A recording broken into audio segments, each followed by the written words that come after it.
Gempar. Seorang bule Rusia meninggalkan segalanya, keluarganya, karirnya, bahkan negaranya sendiri, demi cinta pada pria Muslim Indonesia. Banyak yang bilang dia gila. Tapi bagi Darie, cinta bukan tentang logika. Ini tentang keyakinan. Dari kota megah Moskow, ia melangkah menuju desa kecil di Indonesia.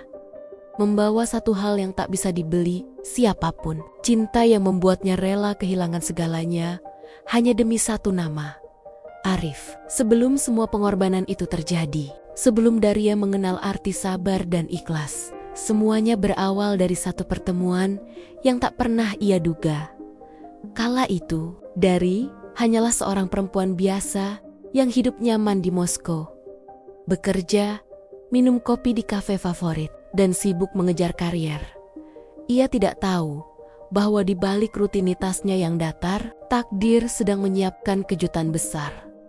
Pertemuannya dengan seorang pria Indonesia sederhana bernama Arif, yang tanpa sadar akan mengubah seluruh hidupnya selamanya. Darie berdiri di depan kaca besar kamar hotelnya di Yogyakarta, menatap pantulan dirinya sendiri. Perempuan berkulit putih itu menarik napas panjang, mencoba menenangkan jantungnya yang berdetak cepat. Hari itu adalah hari pertamanya bekerja sebagai penerjemah untuk program pertukaran budaya antara Rusia dan Indonesia. Ia sudah terbiasa menghadiri acara resmi di Moskow, tapi entah kenapa kali ini terasa berbeda. Mungkin karena ini pertama kalinya ia datang ke negara Asia Tenggara, panas, ramai, dan jauh dari kehidupannya yang rapi dan teratur.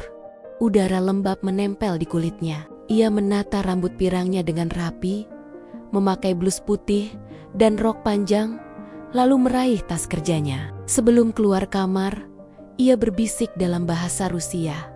Semoga hari ini berjalan lancar. Namun ia tidak tahu, hari itu bukan hanya akan berjalan lancar. Hari itu akan mengubah seluruh hidupnya. Acara berlangsung di sebuah aula kampus negeri di Yogyakarta. Ruangan itu sederhana, tapi suasananya hangat. Banyak mahasiswa muda duduk di kursi panjang.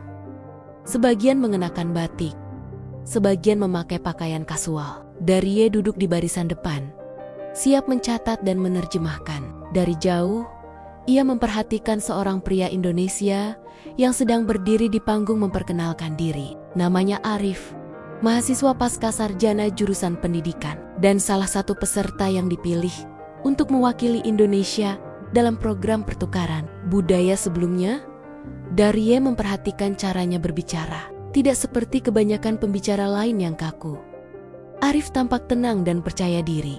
Bahasa Inggrisnya tidak sempurna, tapi setiap kata yang keluar terdengar jujur dan hangat. Budaya Indonesia tidak hanya tentang tarian dan makanan, katanya sambil tersenyum, tapi juga tentang hati yang selalu terbuka untuk siapapun. Daria mencatat kalimat itu tanpa sadar, lalu menatap wajahnya sebentar. Ada sesuatu yang berbeda dari pria itu. Tatapannya tidak menuntut perhatian, tapi entah kenapa sulit untuk tidak memperhatikannya. Setelah acara selesai, panitia memperkenalkan Arif pada tim Rusia. Mereka saling berjabat tangan. "Hai, I'm Daria," ucapnya ramah. Arif tersenyum. "Arif, welcome to Indonesia." Senyumnya tulus dan entah kenapa membuat dada Daria sedikit hangat. Hari itu mereka hanya berbicara sebentar, tapi percakapan singkat itu menjadi awal dari sesuatu yang tak bisa dijelaskan. Beberapa hari kemudian, rombongan dari Rusia diajak mengunjungi desa wisata tempat Arif tinggal. Jalan menuju desa itu kecil dan berdebu, jauh berbeda dari jalan-jalan lebar di Moskow. Namun Darie justru merasa tertarik. Ia menyandarkan kepala di kaca mobil, melihat sawah hijau terbentang luas dan anak-anak kecil berlarian sambil tertawa. Sesampainya di sana, sambutan warga membuat hatinya tersentuh. Mereka menyuguhkan teh manis hangat, gorengan, dan senyum tanpa pamrih. "Orang-orang di sini ramah sekali," katanya pelan kepada Arif yang berjalan di sampingnya. "Ya," jawab Arif sambil menatap sekeliling. Mereka tidak punya banyak hal, tapi mereka selalu punya cara untuk bersyukur. Darie mengangguk. Di tempat saya, orang sering lupa bersyukur meski punya segalanya. Percakapan mereka berhenti sejenak. Angin sore bertiup lembut, membawa aroma tanah basah dan bunga Kamboja. Darie menatap pemandangan desa itu lama, lalu memejamkan mata. Ada sesuatu yang tenang di sana, sesuatu yang tak pernah ia rasakan di kotanya yang sibuk. Malam itu, Darie dan rombongan tinggal di rumah warga. Ia menumpang di rumah keluarga Arif. Ibu Arif menyapanya dengan penuh kasih, seolah Darie adalah anak sendiri. Mereka menyiapkan makanan sederhana, nasi hangat, sayur bening, dan tempe goreng. Darie memakannya perlahan. Rasanya sederhana, tapi anehnya enak sekali. Enak? Tanya Ibu Arif dengan logat Jawa yang lembut. Darie tersenyum lebar. Sangat enak. Terima kasih, Bu. Arif menertawakan cara Darie menyebut Bu yang terdengar kaku tapi lucu. Setelah makan, mereka duduk di teras. Bintang-bintang memenuhi langit malam. Di Rusia, langit sering tertutup awan, tapi di sini semuanya terasa dekat. Kamu suka langit Indonesia? Tanya Arif. Ya, jawab Darie sambil tersenyum. Di sini, langit seperti tidak punya batas, seperti hidup. Kata Arif pelan, kalau kamu berani melihatnya tanpa takut. Darie menatapnya lama.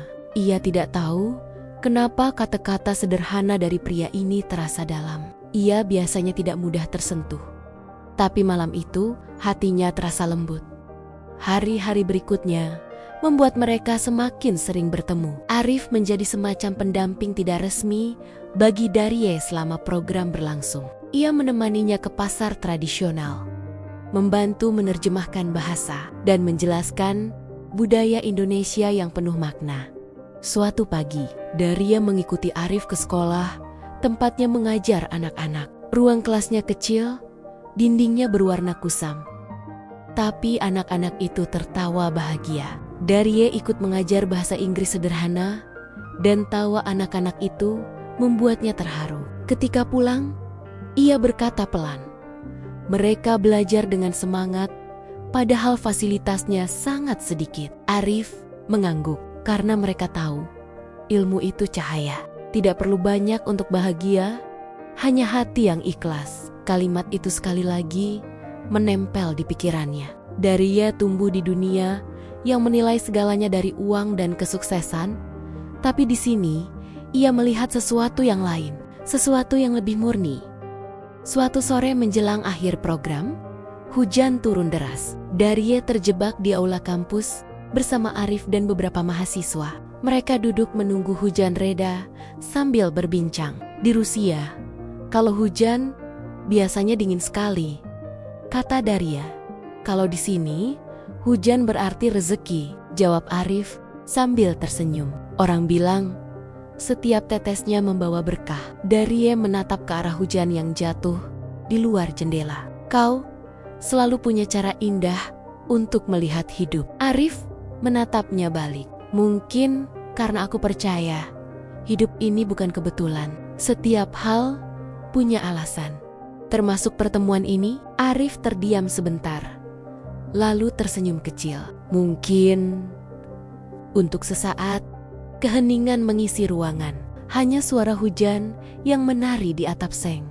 Dan dalam keheningan itu, Darie merasakan sesuatu di dadanya. Bukan sekadar kagum, tapi hangat, lembut, dan menakutkan pada saat bersamaan. Hari terakhir program tiba lebih cepat dari yang Darie inginkan. Semua peserta berkumpul untuk acara perpisahan. Suasana haru terasa di udara. Darie mencoba tersenyum, tapi matanya berkaca-kaca. Ia menatap Arif yang berdiri di sisi ruangan, membantu panitia menyiapkan acara. Saat semua orang sibuk, Darie mendekatinya. Arif, panggilnya pelan. Pria itu menoleh.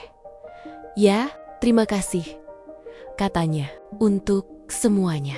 Untuk apa yang kamu tunjukkan tentang hidup di sini. Arif tersenyum lembut. Aku juga harus berterima kasih padamu. kamu membuatku sadar bahwa dunia ini lebih luas dari yang kukira. Mereka terdiam beberapa detik. Tak ada yang berani mengatakan apa yang sebenarnya dirasakan. Darie lalu menunduk dan berkata lirih, "Aku akan merindukan tempat ini dan aku akan merindukan kamu," jawab Arif jujur. Kalimat itu membuat waktu seolah berhenti. Darie menatapnya, mencoba menyimpan wajahnya dalam ingatan ketika pesawat yang akan membawanya kembali ke Rusia lepas landas keesokan harinya. Darie menatap jendela dengan mata berkaca-kaca. Di bawah sana, tanah Indonesia semakin kecil, tapi perasaan yang tumbuh di hatinya justru semakin besar. Untuk pertama kalinya dalam hidup, ia merasa kehilangan sesuatu yang baru saja ia temukan. Dan tanpa ia sadari, itu adalah awal dari cinta yang akan menuntunnya pada jalan yang tak pernah ia bayangkan sebelumnya. Cinta yang tidak hanya menuntut rasa, tapi juga pengorbanan dan keyakinan yang tak tergoyahkan. Sudah 3 bulan sejak Darie kembali ke Rusia, tapi hatinya seperti tertinggal di Indonesia. Setiap kali membuka mata di apartemennya di Moskow, ia selalu merindukan udara hangat dan suara ayam berkokok di desa tempat Arif tinggal. Di luar jendela, salju menutupi jalan dan langit kelabu seperti biasa. Ia duduk di tepi ranjang sambil menatap ponselnya. Sudah menjadi kebiasaan baru menunggu pesan dari Arif. Pagi itu, pesan itu datang seperti biasa. "Arif, selamat pagi Darie. Sudah sarapan? Cuaca di sini panas sekali. Tapi aku rindu salju yang kamu ceritakan." Darie tersenyum kecil. Ia mengetik cepat. "Darie, selamat sore di sana. Aku rindu udara panas Indonesia. Di sini dingin sekali." Percakapan sederhana seperti itu sudah cukup membuat hatinya hangat. Awalnya, mereka hanya saling bertukar kabar. Tapi semakin lama, percakapan itu menjadi bagian penting dari hari-hari mereka. Darie menceritakan tentang pekerjaannya di kantor penerjemahan. Sementara Arif sering mengirim foto anak-anak di sekolah tempatnya mengajar. Setiap kali Darie merasa lelah, kata-kata Arif selalu bisa membuatnya tenang. Malam di Rusia terasa sepi, tapi setiap kali ponselnya berbunyi, ia merasa tidak sendirian. Kadang mereka saling menelepon. Suara Arif yang lembut diselingi tawa kecilnya selalu membuat Darie merasa dekat, walau jarak memisahkan ribuan kilometer. Suatu malam, saat video call, Arif bertanya pelan, "Darie, apa kamu pernah berpikir untuk datang lagi ke Indonesia?" Darie tersenyum. "Aku ingin sekali, tapi pekerjaanku di sini sulit ditinggalkan." Arif mengangguk. "Aku mengerti, tapi kalau kamu datang, aku akan ajak kamu lihat tempat yang belum sempat kamu datangi waktu itu." "Tempat apa?" "Tempat yang aku datangi kalau butuh tenang. Di tepi sungai, ada masjid kecil di sana. Aku sering salat di situ." Darie terdiam sebentar. "Masjid itu tempat ibadahmu kan?" "Iya," jawab Arif lembut. "Di sana, aku merasa dekat dengan Tuhan." Kalimat itu menancap di kepala Darie. Ia bukan orang yang religius. Di keluarganya, agama hanya bagian kecil dari tradisi. Tapi setiap kali Arif berbicara tentang keyakinannya, Darie merasakan sesuatu yang aneh. Bukan tekanan, tapi kedamaian. Hubungan mereka makin dekat. Setiap minggu, Arif mengirim pesan panjang berisi cerita kehidupan di desanya. Tentang hujan yang membawa lumpur ke jalan. Tentang anak-anak sekolah yang membantu orang tuanya di sawah. Dan tentang perjuangannya menabung untuk membuka kelas belajar gratis. Darie sering membaca pesan itu berulang-ulang. Ia merasa hidupnya di Moskow terlalu sunyi. Orang-orang sibuk mengejar karier, mengeluh tentang cuaca atau gaji, tapi jarang membicarakan hal sederhana seperti syukur atau ketulusan. Suatu malam, Darie memandang layar laptopnya yang menampilkan wajah Arif. "Kamu tahu, Arif, aku kadang iri dengan kehidupanmu." "Iri?" Arif tertawa kecil. "Aku hidup di desa, Darie. Rumahku kecil, motorku butut, Apa yang kamu iri? Karena kamu punya hati yang tenang. Jawab Darie jujur. Aku punya pekerjaan, uang, dan apartemen sendiri. Tapi kadang aku merasa kosong. Arif menatapnya dari layar. Mungkin karena kamu belum tahu apa yang sebenarnya kamu cari. Dan menurutmu, apa itu? Cahaya, kata Arif pelan. Hati manusia selalu mencari cahaya. Ucapan itu sederhana, tapi membuat Darie terdiam lama. Malam itu, setelah menutup laptop, ia menatap salju yang turun di luar jendela dan bertanya pada dirinya sendiri, apa yang sebenarnya aku cari dalam hidup ini? Beberapa bulan berlalu, Darie semakin sering membaca tentang Islam. Awalnya hanya karena ingin tahu, tapi lama-kelamaan ia mulai memahami hal-hal yang selama ini ia abaikan. Ia membaca tentang makna salat, tentang ketenangan dalam doa, dan tentang sabar yang menjadi bagian dari iman. Suatu hari, ibunya memergokinya membaca buku Islam di ruang tamu. Apa yang kamu baca? Tanya ibunya dengan nada curiga. Darie menutup buku itu cepat. Hanya buku tentang budaya Indonesia, Ma. Ibunya menatapnya tajam. Budaya atau agama? Darie terdiam. Ia tahu ibunya tidak menyukai topik agama, apalagi jika berhubungan dengan Islam. Di Rusia, sebagian orang masih memiliki pandangan negatif terhadapnya. Ibunya mendekat. Darie, jangan terlalu jauh. Kamu orang Rusia. Kamu punya masa depan di sini. Jangan sampai terbawa pengaruh orang luar. Dia bukan orang luar, Ma. Jawab Darie pelan. Dia temanku. Teman? Kau bicara dengan dia setiap hari. Kau bahkan belajar bahasanya. Darie, kau bukan gadis remaja lagi. Suara ibunya meninggi. Darie menunduk, menahan air mata. Ia tidak bisa menjelaskan perasaannya. Arif bukan sekadar teman, tapi ia juga belum berani menyebutnya lebih dari itu. Malamnya, Darie menangis diam-diam di kamarnya. Ia mengirim pesan pada Arif. Darie, aku bertengkar dengan ibuku hari ini. Dia tidak suka aku dekat denganmu. Arif, aku minta maaf. Aku tidak ingin jadi penyebab kamu bermasalah dengan keluargamu. Darie, bukan salahmu. Aku hanya bingung. Kenapa semua ini terasa sulit? Padahal aku hanya ingin bahagia. Arif, karena cinta sejati tidak pernah datang dengan mudah. Darie, tapi kalau kamu yakin, semua akan menemukan jalannya. Kalimat itu membuat Darie terisak. Di antara tangisnya, ia membalas singkat.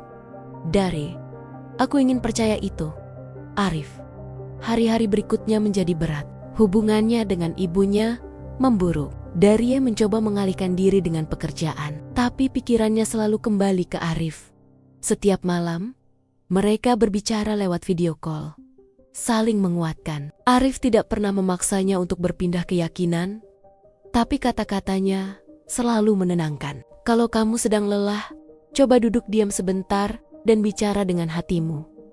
Katanya suatu malam, Tuhan selalu mendengar, bahkan ketika kamu belum tahu bagaimana cara berdoa. Ucapan itu membuat Darie menangis. Ia mulai mencoba hal-hal kecil. Menutup mata sebelum tidur dan berbicara pada Tuhan dalam diam. Entah kenapa, ada rasa damai yang muncul perlahan.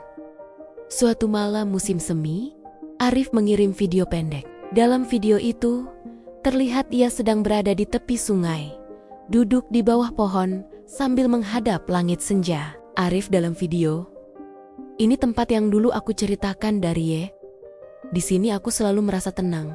Aku berharap suatu hari kamu bisa datang dan duduk di sini bersamaku. Darie menonton video itu berkali-kali. Ia bisa mendengar suara burung, gemericik air, dan suara lembut Arif yang mengucapkan salam di akhir rekaman. Malam itu, Darie tidak bisa tidur. Ia sadar hatinya sudah memilih. Beberapa minggu kemudian, ia memberanikan diri untuk mengatakan pada Arif, Arif, aku ingin datang ke Indonesia lagi. Arif terkejut. Serius? Serius? Darie mengangguk. Aku sudah berpikir lama. Aku ingin mengenal hidupmu lebih dalam. Aku ingin tahu bagaimana kamu bisa begitu yakin dan bahagia. Arif menatapnya lama dari layar. Kamu tidak harus berubah hanya karena aku tidak berubah karena kamu. Jawab Daria pelan. Aku berubah karena aku merasa menemukan sesuatu yang benar saat bersamamu. Arif menunduk sebentar. Matanya berkaca. Kalau begitu, aku akan menunggumu. Tapi janji satu hal. Jangan tinggalkan keluargamu karena aku ingin kamu tetap punya tempat untuk pulang. Daria tersenyum sedih.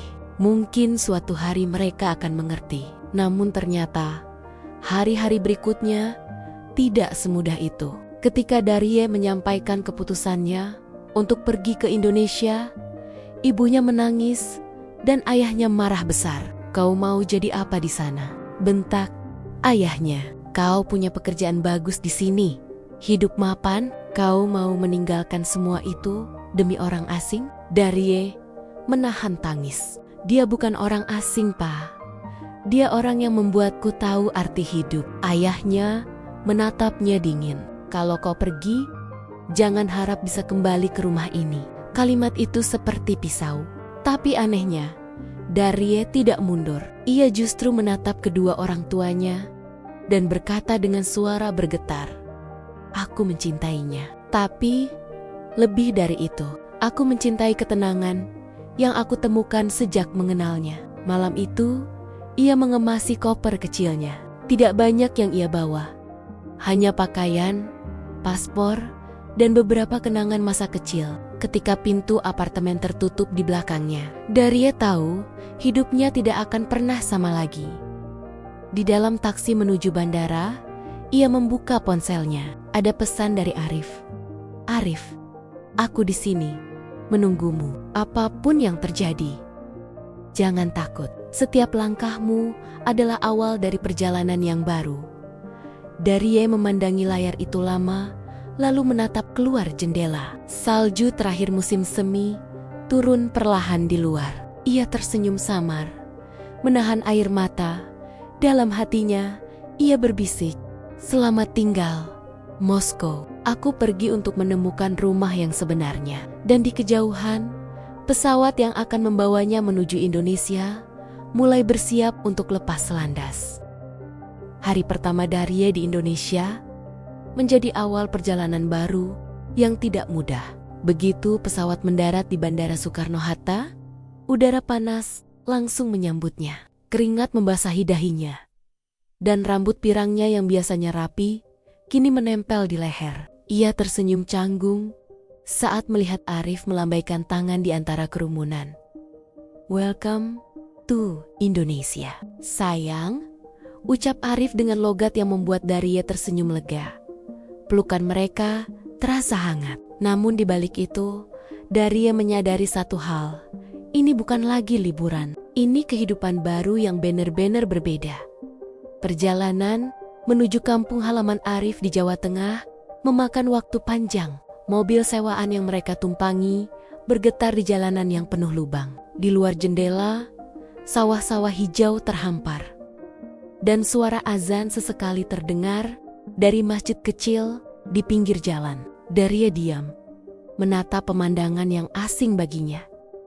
"Bagus ya pemandangannya," kata Arif berusaha mencairkan suasana. Daria mengangguk. "Yes, beautiful, but very different." "Different, good or bad?"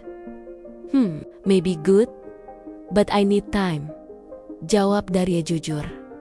Arif mengangguk paham. Ia tahu ini tidak akan mudah. Daria bukan hanya pindah negara, tapi juga pindah budaya, bahasa, dan keyakinan hidup. Ketika mereka tiba di desa, sambutan keluarga besar Arif tidak seperti yang diharapkan Daria. Sebagian besar hanya tersenyum sopan, beberapa malah terlihat canggung. Ibunya, Bu Siti, mencoba bersikap ramah, tapi ada keraguan di matanya. "Ini Daria, Bu, istriku," kata Arif dengan bangga. Bu Siti mengangguk, tersenyum tipis. "Iya, selamat datang Nak Daria," Capek ya? Darie tersenyum kikuk. Terima kasih, Bu. Namun setelah itu, suasana menjadi hening. Darie menunduk, merasa tidak nyaman. Bahasa Indonesia-nya masih terbata, dan ia tidak tahu bagaimana harus bersikap. Malam harinya, setelah makan malam sederhana, Darie duduk di beranda rumah. Ia menatap langit gelap tanpa lampu kota. Suara jangkrik dan aroma tanah lembab membuatnya merasa asing. Arif datang membawa teh manis. "Kamu kaget ya?" tanya Arif lembut.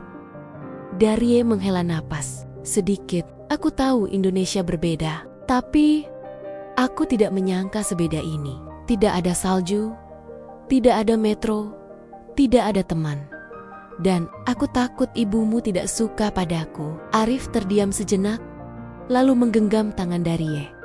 "Mereka cuma butuh waktu, sayang.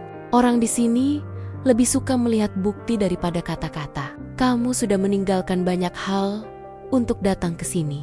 Aku yakin nanti mereka akan lihat hatimu." Darie menatap wajah Arif. Kalimat itu memberinya sedikit ketenangan. Meski di dalam hati ia tahu perjalanan ini baru saja dimulai. Hari-hari berikutnya, Darie berusaha beradaptasi. Ia belajar memasak dengan ibu Arif. Meskipun sering salah, ia tetap mencoba. Suatu hari ia menaruh terlalu banyak cabai di sambal dan membuat Arif batuk-batuk saat makan. "Daria, ini pedasnya level neraka," kelakar Arif sambil meneguk air putih. Daria tertawa kecil. "Aku pikir kamu suka pedas." Tawa itu membuat suasana sedikit mencair. Bahkan Bu Siti yang biasanya diam ikut tersenyum. Namun, di balik momen-momen kecil itu, masih banyak ujian yang datang.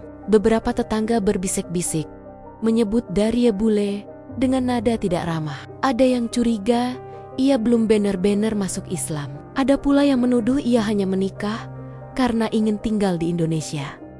Suatu sore, Darie mendengar dua perempuan di warung dekat rumah berbicara. "Kasihan Arif, istrinya bule. Nanti pasti balik lagi ke negaranya." "Benar, mana mau bule tinggal di kampung." Darie pura-pura tidak mengerti bahasa mereka. Tapi hatinya sakit. Malam itu, ia menangis diam-diam di kamar. "Arif, kenapa mereka tidak suka aku?" Suaranya bergetar. Arif memeluknya. "Jangan dengarkan omongan orang. Mereka tidak tahu apa-apa tentang kita. Tapi aku merasa sendirian di sini. Aku tidak punya teman. Tidak punya siapa-siapa kecuali kamu." Arif menghela napas panjang. "Aku tahu ini berat. Tapi aku di sini, Darie. Kita berjuang bareng. Kalau kamu kuat, aku pun kuat." Darie memejamkan mata. Ia ingin percaya kata-kata itu. Namun jauh di dalam hatinya, ia mulai ragu. Apakah ia benar-benar sanggup menghadapi semua ini? Beberapa bulan berlalu, Darie mulai bisa berbicara sedikit bahasa Indonesia. Ia juga mulai ikut kegiatan di masjid, belajar mengaji dengan ibu-ibu setempat. Meski sering salah baca, mereka perlahan mulai menyukainya karena kerendahan hatinya. Namun kebahagiaan itu tidak bertahan lama. Suatu hari, Arif kehilangan pekerjaannya di kota karena perusahaan tempatnya bekerja melakukan pengurangan karyawan. Sejak itu, ekonomi keluarga mereka mulai goyah. "Maaf Darie, untuk sementara, mungkin kita harus hemat. Aku coba cari kerja lagi," kata Arif saat makan malam. Darie tersenyum lemah. "Tidak apa-apa, aku bisa bantu. Aku bisa ajar bahasa Inggris anak-anak di sini." Mungkin. Arif menatapnya dengan kagum. "Kamu mau?" "Tentu. Aku tidak mau hanya duduk dan menangis. Aku harus bantu kamu." Darie benar-benar melakukannya. Ia membuka kelas kecil di teras rumah. Anak-anak desa datang belajar. Dan suara tawa mereka membuat suasana rumah lebih hidup. Ia mulai dikenal warga.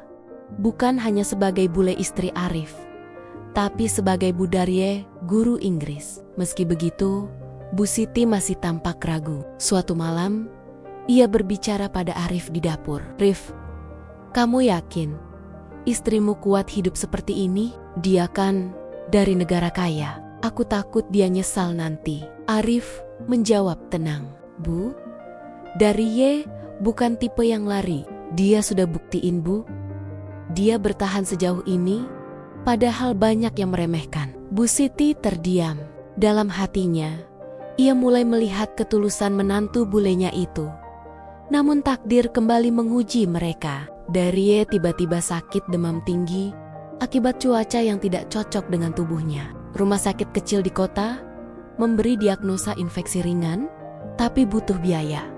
Arif gelisah, tabungan mereka hampir habis. Melihat suaminya khawatir, Darie menggenggam tangannya lemah. Jangan khawatir Arif, aku kuat. Namun di malam itu, ketika listrik mati dan hanya cahaya lilin menerangi kamar, Darie menatap lenggit-lenggit sambil menahan air mata. Ya Allah, aku datang ke sini karena cinta dan karenamu. Tolong kuatkan aku. Beberapa hari kemudian, Darie sembuh perlahan. Bu Siti merawatnya dengan sabar, bahkan memasakkan bubur untuknya. Ketika Darie bisa berjalan lagi, ia menatap ibu mertuanya dan berkata dengan bahasa Indonesia terbata, "Terima kasih Ibu untuk semuanya." Bu Siti tersenyum lembut. "Kamu sudah seperti anak sendiri, Dari." Kalimat itu membuat air mata Darie menetes. Untuk pertama kalinya sejak datang ke Indonesia, ia merasa diterima sepenuhnya.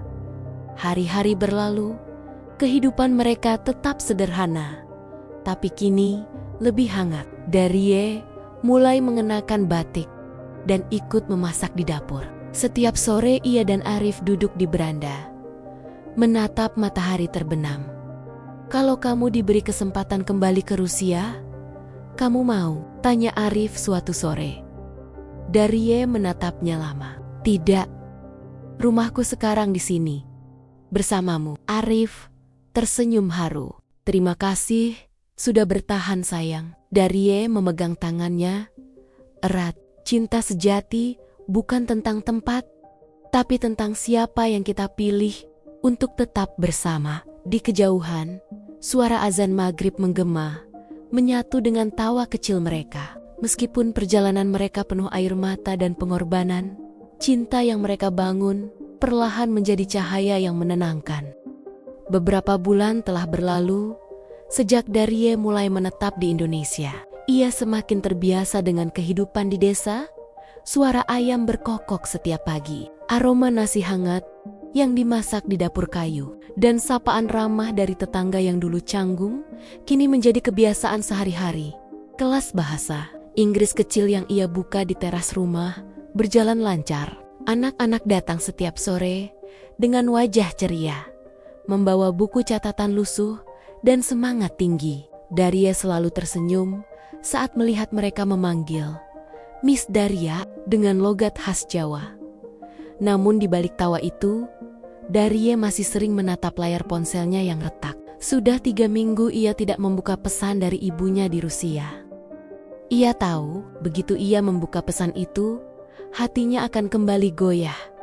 Suatu malam, setelah Arif tidur, Darie memberanikan diri membuka pesan itu. "Darie, kamu benar-benar gila. Kau tinggalkan pekerjaan bagus, teman-teman, dan keluargamu untuk tinggal di desa miskin. Kapan kamu sadar? Kami tidak akan kirim uang lagi. Kalau kau ingin kembali, rumah ini masih untukmu. Tapi kalau kau tetap di sana, anggap kami tak punya anak bernama Daria." Darie menatap layar itu lama. Matanya mulai berkaca-kaca. Ia mematikan ponsel, menutup wajahnya dengan kedua tangan, dan menangis tanpa suara. Keesokan paginya, Daria bersikap seperti biasa. Ia tersenyum, menyiapkan sarapan untuk Arif dan Bu Siti, seolah tak terjadi apa-apa. Namun Arif mulai merasa ada yang aneh. "Kamu kenapa sayang? Kelihatan capek banget," tanya Arif sambil menuang teh. Darie menggeleng cepat. "Tidak apa-apa, hanya sedikit pusing." Arif tidak memaksa. Ia tahu, jika Daria diam, berarti hatinya sedang tidak baik-baik saja. Hari-hari berlalu, tapi beban di dada Darie makin berat. Ia mulai sering melamun. Saat mengajar, Ia kadang kehilangan fokus.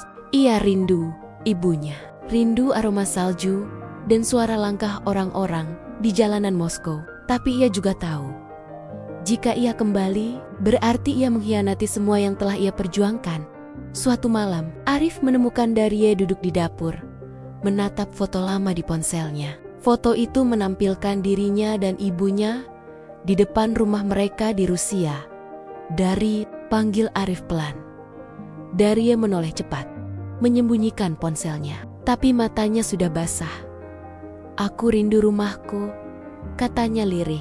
"Ibuku tidak mau bicara denganku lagi. Mereka pikir aku bodoh." Arif mendekat dan memeluknya. "Aku tahu, ini berat. Tapi kamu punya rumah di sini juga. Kamu punya aku, Bu. Dan semua orang yang sayang sama kamu. Aku tahu, tapi kadang aku merasa kehilangan dua dunia sekaligus. Aku tidak sepenuhnya milik Rusia lagi.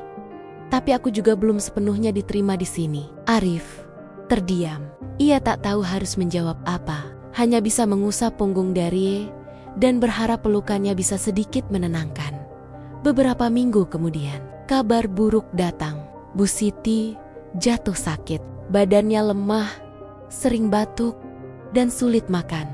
Dokter mengatakan harus periksa lebih lanjut di rumah sakit besar di kota. Masalahnya, uang mereka sudah menipis. Arif masih belum mendapat pekerjaan tetap. Darie mencoba membantu dengan uang hasil mengajar, tapi jumlahnya tidak cukup. Malam itu, Arif duduk diam di beranda. Wajahnya tegang. Darie datang membawa segelas teh. "Berapa biaya rumah sakitnya?" tanya Darie pelan. 4 juta untuk pemeriksaan awal?" jawab Arif berat. "Kita cuma punya 2 juta di tabungan." Darie terdiam. Ia masuk kamar, lalu keluar lagi sambil membawa kalung kecil berbandul salib yang dulu ia simpan diam-diam. Peninggalan dari ibunya sebelum ia masuk Islam. "Jual ini," katanya pelan. Arif menatapnya kaget. "Kamu yakin? Itu kan dari ibumu?" Darie mengangguk. "Iya, aku tidak bisa bawa semua masa laluku. Sekarang, yang penting Bu Siti sembuh." Arif menatap wajah istrinya lama, lalu memeluknya tanpa kata. Ia tahu betapa berat keputusan itu bagi Daria. Beberapa hari kemudian, Bu Siti dirawat di rumah sakit kota. Setelah pemeriksaan dan perawatan, kondisi kesehatannya mulai membaik. Saat melihat Daria menunggunya di samping ranjang dengan senyum lelah, Bu Siti menggenggam tangannya. "Terima kasih ya, Nak Darie. Kamu anak baik," katanya pelan. Darie tersenyum, tapi air matanya menetes. "Saya cuma ingin ibu sehat." Beberapa minggu berlalu. Keadaan membaik. Bu Siti akhirnya boleh pulang. Tapi malam itu, ketika semua tertidur, Darie kembali membuka ponselnya. Ada email baru dari ibunya. "Darie, aku dengar kamu sakit dan hidup susah di sana. Kami masih bisa bantu kamu kembali ke Rusia. Tiket sudah kami siapkan. Tolong pulang sebelum terlambat." Darie menatap layar itu lama. Air matanya mengalir tanpa sadar. Ia tahu ibunya tulus, tapi ia juga tahu keputusannya tidak bisa dibalik begitu saja. Keesokan paginya, Arif menemukan Darie duduk di tepi sawah, menatap matahari terbit. Wajahnya tenang, tapi matanya menyimpan kebimbangan. "Aku dapat pesan dari ibuku," ucap Darie tanpa menoleh. "Dia ingin aku pulang." Arif terdiam. "Kamu mau?" Darie menunduk. "Aku tidak tahu. Aku rindu mereka, Arif. Tapi aku juga rindu hidupku yang dulu, yang tidak seberat ini." Arif menarik napas dalam. "Kalau kamu mau pulang, aku tidak akan menahanmu. Aku cuma ingin kamu bahagia." Kalimat itu membuat dada Darie sesak. Ia menatap Arif lama, lalu berkata lirih, "Kamu selalu membuat aku bingung antara cinta dan pengorbanan." Hari-hari berikutnya terasa sunyi. Darie tidak langsung menjawab tawaran ibunya. Ia berdoa, menangis, dan berbicara dengan Bu Siti. Suatu malam, Bu Siti memanggilnya. "Nak Darie, kamu masih muda. Kalau kamu rindu keluargamu, pulanglah dulu. Ibu tidak akan marah." Darie terdiam. Tapi, kalau aku pergi, siapa yang bantu Arif? Bu Siti tersenyum. Allah akan bantu dia, tapi kamu juga harus bantu dirimu sendiri. Kadang pergi bukan berarti menyerah. Kadang itu cara untuk kembali lebih kuat. Ucapan itu menancap dalam di hati Darie. Malam berikutnya, ia dan Arif duduk di beranda. Suasana sunyi, angin berhembus lembut. Arif, aku ingin ke Rusia. Sebentar, hanya beberapa minggu. Aku ingin bicara dengan ibuku, menjelaskan semuanya, kata dari hati-hati. Arif menatapnya lama, lalu mengangguk. Kalau itu bisa membuat kamu damai, aku izinkan. Darie menatapnya dengan mata berkaca. Kamu tidak marah? Tidak. Aku cuma takut kamu tidak kembali.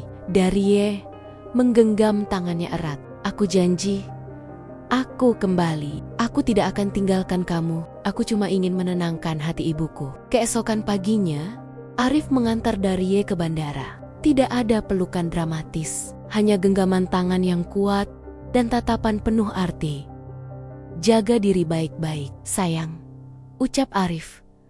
Darie mengangguk, suaranya bergetar. Kamu juga. Aku akan pulang. Saat pesawat mulai lepas landas, Darie menatap keluar jendela. Di bawah sana, Indonesia terlihat kecil tapi hangat. Sebuah tempat yang kini sudah menjadi rumah baginya. Meski lahir dari perjuangan dan air mata, namun ia tahu perjalanan ini belum berakhir. Ia hanya sedang menempuh babak baru. Babak yang mungkin akan menentukan apakah cinta sejatinya benar-benar bisa melampaui jarak, budaya, dan masa lalu. Udara Moskow di bulan Desember menusuk tulang. Darie melangkah keluar dari bandara dengan jaket tebal, tetapi dinginnya udara Rusia tetap terasa sampai ke dada. Begitu lama, ia tidak mencium aroma tanah beku ini. Semua terasa familiar, tapi juga aneh. Seolah ia sedang mengunjungi masa lalunya sendiri. Di antara kerumunan orang, ibunya berdiri sambil memeluk mantel tebal.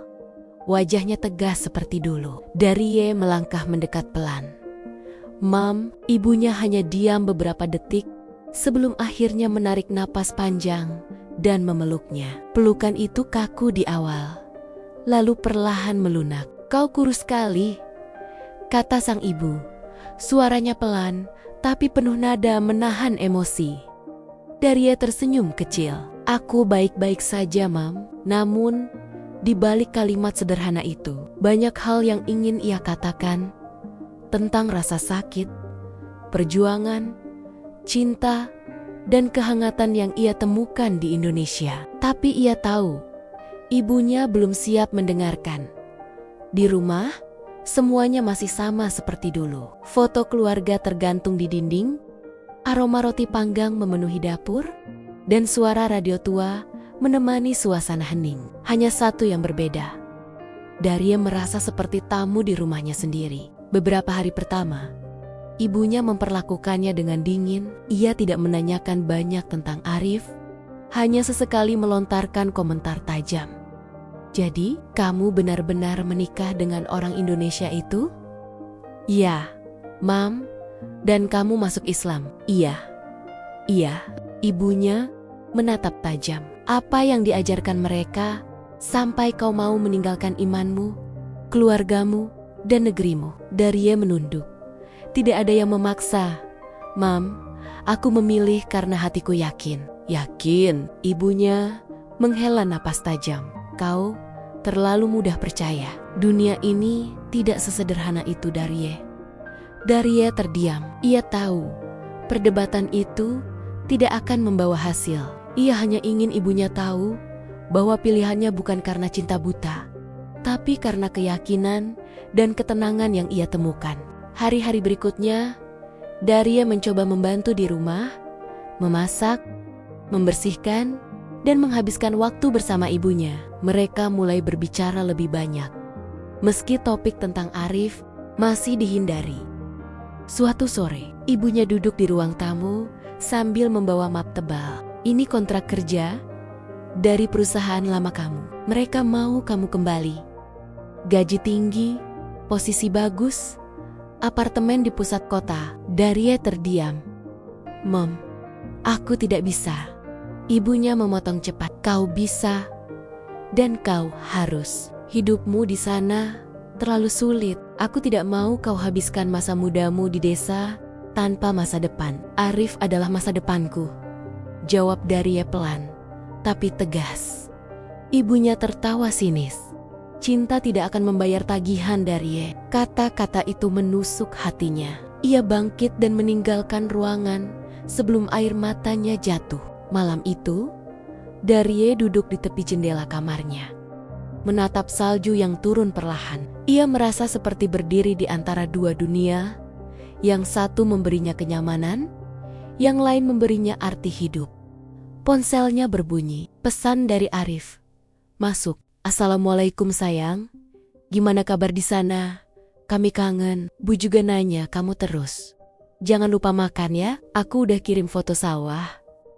Anak-anak juga tanya kapan kamu balik. Daria tersenyum samar. Ia menatap foto-foto yang dikirim. Arif, rumah mereka yang sederhana anak-anak muridnya, tersenyum sambil memegang buku. Dan Bu Siti yang duduk di beranda sambil menenun. Air matanya menetes.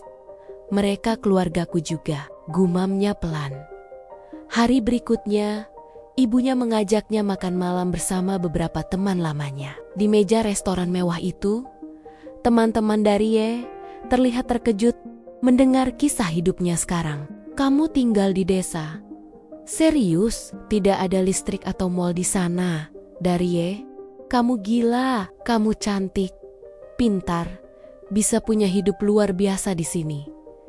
Daria hanya tersenyum tipis. Hidup luar biasa bukan soal tempat, tapi soal hati. Namun dalam hati, ia mulai goyah. Ia merindukan kehidupan lamanya, karier, kemandirian, dan kota yang penuh cahaya. Tapi setiap kali bayangan Arif muncul, hatinya kembali tenang. Malam itu, ibunya kembali bicara. Daria, dengarkan aku sudah tua. Aku tidak mau kamu menyesal nanti. Arif mungkin orang baik, tapi dia tidak bisa memberimu masa depan. Daria menatap ibunya dengan mata berkaca. Mom, aku sudah bahagia, mungkin tidak kaya, tapi aku merasa hidup. Aku belajar menghargai hal-hal kecil. Aku menemukan kedamaian yang tidak pernah aku rasakan di sini. Ibunya terdiam. Air mata akhirnya jatuh di pipinya. Aku hanya takut kehilangan kamu, Daria. Aku tidak mengerti dunia kamu sekarang. Daria memeluk ibunya erat. Kamu tidak kehilangan aku, Mam. Aku cuma berjalan di jalan yang berbeda. Beberapa hari kemudian, Daria menerima telepon dari Indonesia. Suara Arif di ujung sana terdengar panik. Daria, Bu sakit lagi. Aku di rumah sakit sekarang. Daria langsung berdiri. Ya Allah, seberapa parah? Masih diperiksa. Tapi dokter bilang kondisinya menurun cepat. Air mata langsung mengalir di pipinya. Aku akan pulang. Aku berangkat besok. Ibunya yang mendengar percakapan itu menatapnya khawatir. Kau yakin mau kembali sekarang? Ini musim dingin. Perjalanan panjang. Daria mengangguk tegas. Aku harus, mereka keluargaku juga.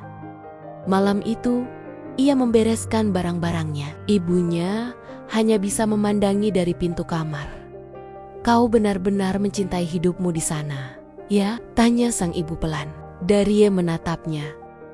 Matanya penuh air. Iya, Mam, karena di sana aku belajar mencintai dengan cara yang tidak pernah aku pahami sebelumnya. Ibunya mendekat dan memeluknya. Kalau begitu, pergilah. Tapi janji, kau akan tetap kirim kabar. Daria mengangguk sambil menangis. Aku janji. Keesokan paginya, salju turun deras saat Daria naik taksi menuju bandara. Dalam perjalanan, pikirannya campur aduk. Ia tahu keputusan ini akan menentukan segalanya. Masa depan, cinta, dan keyakinannya. Saat pesawat lepas landas, ia menatap awan di luar jendela dan berbisik, Ya Allah, tolong jaga Arif dan Bu. Setelah perjalanan panjang, Daria akhirnya tiba di Indonesia. Udara panas langsung menyambutnya lagi. Tapi kali ini rasanya berbeda, bukan lagi kejut, tapi hangat, seperti pelukan lama yang menenangkan. Arif menjemputnya di bandara dengan wajah lelah tapi bahagia. "Aku tahu kamu bakal datang," katanya dengan mata berkaca. Daria langsung memeluknya erat. "Aku janjikan." Mereka pergi ke rumah sakit. Di sana, Bu Siti terbaring lemah, tapi begitu melihat Daria, ia tersenyum. "Nak, Dari, kamu pulang?" katanya pelan. "Iya Bu, saya pulang," jawab Daria sambil menggenggam tangan mertuanya. Beberapa hari kemudian, kondisi Bu Siti membaik. Dokter bilang, kehadiran Daria membuat semangatnya naik. Suatu sore, setelah semua tenang, Daria duduk bersama Arif di beranda rumah. Angin sore berhembus pelan, membawa aroma tanah basah. "Aku hampir tidak kembali," kata Daria jujur. "Ibuku ingin aku tinggal di Rusia lagi. Bahkan ada pekerjaan bagus yang menungguku." Arif menatapnya pelan. "Tapi kamu tetap memilih kembali?" Daria mengangguk. "Iya, karena aku sadar rumah bukan tempat di mana aku lahir, tapi tempat di mana aku merasa diterima." Arif tersenyum, matanya hangat. "Aku bangga sama kamu." Daria memegang tangan suaminya. "Aku juga belajar sesuatu di sana. Bahwa cinta sejati butuh keberanian. Bukan cuma untuk pergi, tapi juga untuk kembali." Mereka terdiam sejenak, menikmati senja yang menenangkan. Di kejauhan, suara azan maghrib menggema, seperti tanda bahwa perjalanan panjang mereka mulai menemukan arah. Namun di hati Daria, ia tahu satu hal. Meski dunia mencoba memisahkan mereka, cinta yang dibangun di atas keyakinan tidak akan mudah runtuh. Dan kali ini, ia tidak akan menoleh ke belakang lagi. Hujan turun pelan di halaman rumah kecil itu. Suara rintiknya menyatu dengan aroma tanah basah yang menenangkan. Daria duduk di teras, memandangi sawah hijau yang membentang di depan rumahnya. Tangannya sibuk mengelus perutnya yang mulai membesar. Ia sedang mengandung 7 bulan. Sudah 2 tahun berlalu sejak pernikahan mereka. Banyak hal yang berubah, baik dalam dirinya maupun dalam cara pandangnya terhadap hidup. Jika dulu Daria merasa Indonesia begitu asing, kini setiap sudutnya terasa seperti rumah. Ia sudah terbiasa bangun pagi dengan suara ayam, terbiasa dengan nasi uduk yang dimasak Arif setiap hari Sabtu, dan bahkan terbiasa dengan suara anak-anak kampung yang berlarian di depan rumah sambil memanggil, "Bu Daria, Bu Daria." Namun, perjalanan sampai titik itu bukan tanpa luka. 1 tahun pertama setelah pernikahan mereka adalah masa paling berat. Dalam hidupnya, ia sering menangis tanpa suara setiap kali merindukan ibunya. Kadang ia diam-diam membuka media sosial, melihat foto keluarganya di Rusia, merasakan sesak di dada, karena tahu mereka masih menolak bicara dengannya. Hanya 1 kali ibunya membalas pesannya, dan itu pun hanya untuk berkata, "Kau sudah memilih jalanmu sendiri. Jangan cari kami lagi." Kalimat itu menghantam hatinya seperti pisau. Tapi Arif selalu di sana, menenangkannya dengan pelukan yang sederhana namun hangat. "Sabarlah, Daria," katanya suatu malam. "Allah tahu perjuanganmu. Kalau niatmu baik, semua luka pasti ada obatnya." Kata-kata itu melekat kuat di hati Daria. Ia belajar menerima kenyataan, belajar bahwa kebahagiaan tidak selalu datang dari yang sempurna, tapi dari ketulusan menerima hidup apa adanya. Hari-hari mereka berjalan dengan ritme yang damai. Arif bekerja sebagai guru mengaji di madrasah, sementara Daria mengajar bahasa Inggris di sekolah dasar. Murid-muridnya menyayanginya. Bahkan beberapa ibu-ibu di kampung sering datang ke rumah hanya untuk belajar sedikit bahasa Rusia darinya.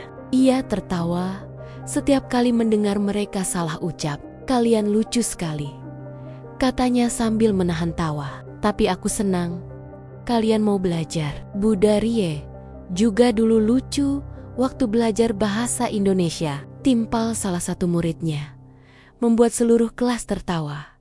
Tawa-tawa kecil seperti itu membuat Darie merasa diterima. Ia tak lagi merasa asing. Namun jauh di dalam hatinya, ada satu harapan yang tak pernah padam. Agar suatu hari, ibunya di Rusia mau memaafkan dan menerimanya kembali. Sore itu, saat hujan reda, Arif pulang dari masjid dengan wajah sedikit tegang. Ia duduk di samping Darie, menatapnya lama sebelum akhirnya berkata pelan, "Sayang, aku dapat kabar dari temanku di Jakarta. Ada beasiswa singkat untuk guru agama di Timur Tengah. Programnya 3 bulan. Mereka minta aku ikut." Darie terdiam. Tangannya refleks memegang perutnya yang besar. 3 bulan. Suaranya bergetar. "Kau akan meninggalkanku sendirian di sini?" Arif menghela napas panjang. "Aku tidak ingin meninggalkanmu. Tapi ini kesempatan langka, Dar. Ilmu itu bisa bermanfaat buat madrasah, buat anak-anak kita nanti." Darie tahu suaminya tidak berambisi untuk dirinya sendiri. Arif selalu memikirkan orang lain lebih dulu. Tapi membayangkan 3 bulan tanpa suami di saat kehamilannya semakin besar terasa menakutkan. Namun, ia juga tahu cinta sejati bukan tentang menahan, tapi mendukung. Ia tersenyum kecil, meski matanya berkaca-kaca. "Kalau itu demi kebaikan, pergilah. Aku akan baik-baik saja di sini. Allah akan menjagaku." Arif menggenggam tangannya erat, mencium punggungnya dengan lembut. "Terima kasih, istriku." Hari keberangkatan tiba. Darie berdiri di depan pintu rumah, memeluk Arif untuk terakhir kalinya sebelum mobil jemputan datang. Hujan gerimis kembali turun, seolah ikut merasakan beratnya perpisahan itu. "Aku akan menunggumu," ucap Darie pelan. "Jangan khawatirkan aku.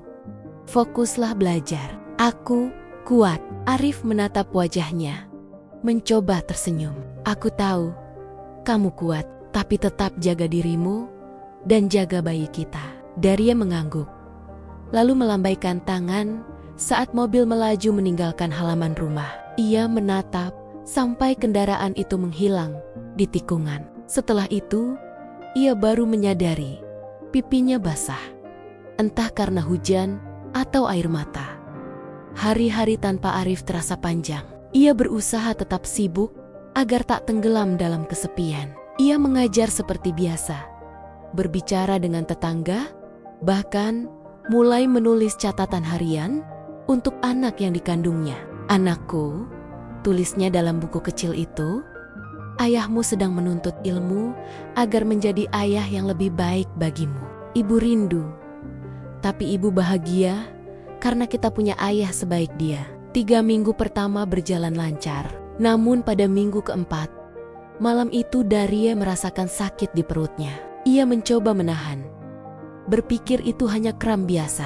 Tapi rasa sakit itu semakin kuat hingga tubuhnya gemetar.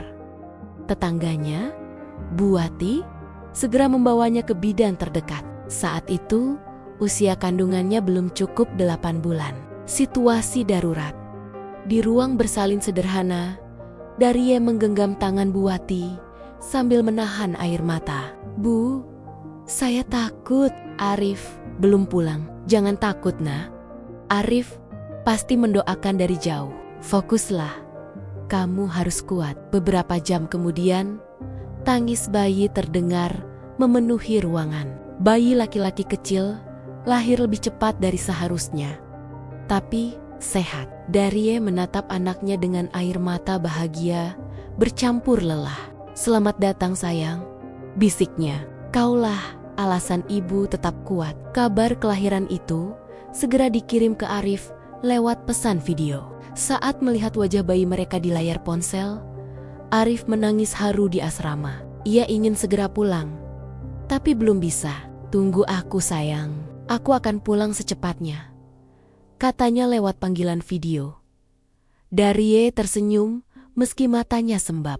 "Kami menunggumu di sini. Aku dan anakmu baik-baik saja." 2 bulan kemudian, Arif akhirnya kembali ke Indonesia. Saat tiba di rumah, ia langsung berlari masuk dan memeluk Darie dan bayi mereka erat-erat. "Aku pulang," suaranya bergetar. "Dan kami menunggumu," jawab Darie sambil menangis di dadanya. Malam itu mereka bertiga tidur dalam satu pelukan. Semua rasa rindu dan cemas seolah terbayar lunas. Beberapa bulan setelah kelahiran bayi mereka, Darie menerima sebuah surat dari Rusia. Amplop itu tanpa nama pengirim. Saat dibuka, tangannya gemetar. Isinya surat dari ibunya. "Dari, ibu melihat videomu di internet. Aku melihatmu mengenakan hijab, tersenyum dengan bayi kecilmu. Ibu menangis. Maafkan ibu karena dulu menolakmu. Sekarang ibu mengerti. Kau memilih jalanmu bukan karena melawan kami, tapi karena kau menemukan kedamaianmu sendiri. Jika kau mau, ibu ingin datang berkunjung." Darie menutup mulutnya, menahan tangis yang pecah. Ia langsung memperlihatkan surat itu ke Arif. "Arif, ibu mau datang." Arif tersenyum hangat. "Lihat Dar, Allah mengabulkan doamu." Beberapa minggu kemudian, ibunya benar-benar datang. Saat pesawat mendarat, Darie menunggu di bandara dengan bayi di gendongan dan Arif di sampingnya. Ketika melihat ibunya keluar dari gerbang kedatangan, Darie tak bisa menahan diri. Ia berlari memeluk wanita itu erat-erat sambil menangis terseduh. "Ibu, aku rindu." "Ibu juga rindu, Nak," jawab wanita itu sambil menangis. "Maafkan ibu, kau terlihat sangat bahagia." Arif berdiri beberapa langkah di belakang. Menunduk hormat. "Terima kasih sudah datang, Bu." Ibunya tersenyum. "Terima kasih sudah menjaga anakku." Momen itu menjadi titik penutup dari semua perjuangan mereka. Bukan akhir yang sempurna, tapi penuh makna. Darie merasa seolah semua luka masa lalu disembuhkan sekaligus hari itu.